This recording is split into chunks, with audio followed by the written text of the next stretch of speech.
Hello my dear friends, welcome back to another episode of Artistic Foods and Blogs. দেখো ইয়াকুব কেমন হয়েছে এটা দেখতে? অসাধারণ হয়েছে রে ভাই, খেতেও কিন্তু দারুণ হয়েছিল ভাই। এবার আমাদেরকে আর দেরি না করে বন্ধুদেরকে জানিয়ে দিই কিভাবে আমি বানিয়েছি রেসিপিটা। বলো, লেটস স্টার্ট। তো দেখতেই পেলে আমি একটা ফ্রাইং প্যানে জল গরম করতে দিয়ে দিলাম।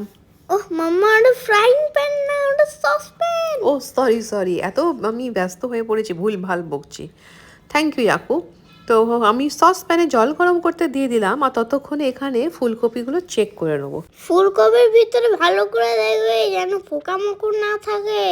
ঠিক বলেছো ইয়াকুব, আমাদেরকে ভালো করে চেক করে নিতে হবে, ধুয়ে তারপরে আমরা এগুলো ফুটন্ত জলের মধ্যে দিয়ে দেবো। 5 মিনিটসেই তোমাদের ফুলকপি সেদ্ধ হয়ে যাবে। হ্যাঁ, একটা তুলে আমি চেক করে নিই, ডাঁটিটা মোটামুটি হয়েই এসেছে, ভালো করে সেদ্ধ হয়ে তোমরা চেক করে নেবে। তারপরে তোমরা এটাকে জলটা স্ট্রেন করতে দিয়ে দেবে। আর একটা কড়াতে এখানে আমি নিয়েছি সর্ষের তেল, তার মধ্যে আমি দিয়ে দিচ্ছি অনিয়নস। হ্যাঁ, এই অনিয়নগুলো আমাদেরকে ভালো করে ফ্রাই করে নিয়ে সাইডে তুলে রাখতে হবে। তারপরে এটা দিয়ে আমরা একটা পেস্ট বানাবো। দেখো বন্ধুরা, সুন্দরভাবে গোল্ডেন ব্রাউন ফ্রাই হয়ে চলে এসছে। এবার এটাকে আমরা সাইডে তুলে রাখবো। পুড়িয়ে ফেলো না বন্ধুরা, একটু ব্রাউনিশ রাখবে। হ্যাঁ, ঠিক বলেছো ইয়াকুব। তারপরে এই ব্রাউন করা অনিয়নটাকে আমরা জল দিয়ে একটু পেস্ট করে নেবো। আর বন্ধুরা, ওই তেলেই আমি কপিটাকে একটুখানি ভেজে নেবো, হালকাভাবে ভাজবো, বেশি কালো ফালো করবো না, জাস্ট একটা ফ্রাইড কোট উপরে দেবো। এখানে একটু থ্যাংক ইউ বলে নিই আমার নতুন বন্ধুদের এবং আমার পুরনো বন্ধুদের, যারা আমার পাশে রয়েছে, ছিলে এবং থাকবে হোপফুলি। তো চলো ব্যাক টু দ্য রেসিপি। এই তেলের মধ্যেই কিন্তু দেখো, বেশি আমি তেল ইউজ করিনি, শুকনো লঙ্কা তেজপাতা একটু ফোড়ন দিয়ে দেবো। আর এখানে তোমরা চাইলে পেঁয়াজ বাটাও ইউজ করতে পারো। আর যেহেতু আমি অলরেডি পেঁয়াজটা বাটবো ফ্রাইড অনিয়নটা, তাই জন্য আমি আর এখানে বাটাটা ইউজ করিনি, অল্প জাস্ট একটুখানি পেঁয়াজ দেবো, আর তুমি না দিলেও পারো।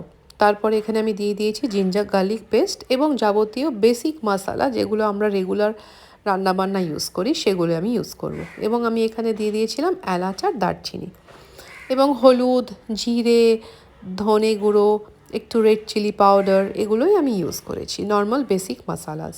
তারপরে আমি গ্রেভিটাকে ক্রিয়েট করবো। এই দেখো পেঁয়াজ বাটাটা এখানে আমি দিয়ে দিচ্ছি, এবং মিক্সি ধোয়া জলটাই এর মধ্যে দিয়ে দিও, এক্সট্রা কোনো জল দেওয়ার দরকার নেই, ওইটাই আমরা দিয়ে দেবো। আগে একটু কষে নেবো, প্রথমেই জল দেবে না, একটুখানি কষে নিয়ে তারপর আমরা একটুখানি জল অ্যাড করব।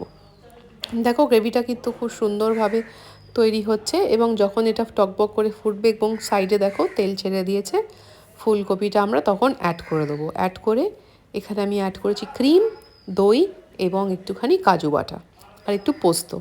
তারপরে এটাকে আমি ঢেকে রেখে দিয়েছি দমে। তো মোটামুটি তোমাদের 10 মিনিটের মধ্যেই কারিটা রেডি হয়ে যাবে। খেতে কিন্তু দারুণ হয়েছিল। ভিডিওটা ভালো লাগলে অবশ্যই তোমরা কমেন্ট করো, লাইক করো এবং বন্ধুদের সাথে শেয়ার করো। এই কয়েকটা জিনিসই আমরা রিকোয়েস্ট করি, যারা আমরা ভিডিও বানাই খুব কষ্ট করে, এটুকুনি সাপোর্ট তো তোমরা করতেই পারো বন্ধুরা। তো এবং অবশ্যই আমাকে জানিও কেমন লাগলো রেসিপিটা, তোমরা বাড়িতেও ট্রাই করো, এবং আরও অনেক ভালো ভালো ভিডিও দেখার জন্য পাশে থেকো, সঙ্গে থেকো, এবং প্লিজ আবারও রিকোয়েস্ট করছি, লাইক করো, পুরো ভিডিওটা দেখো।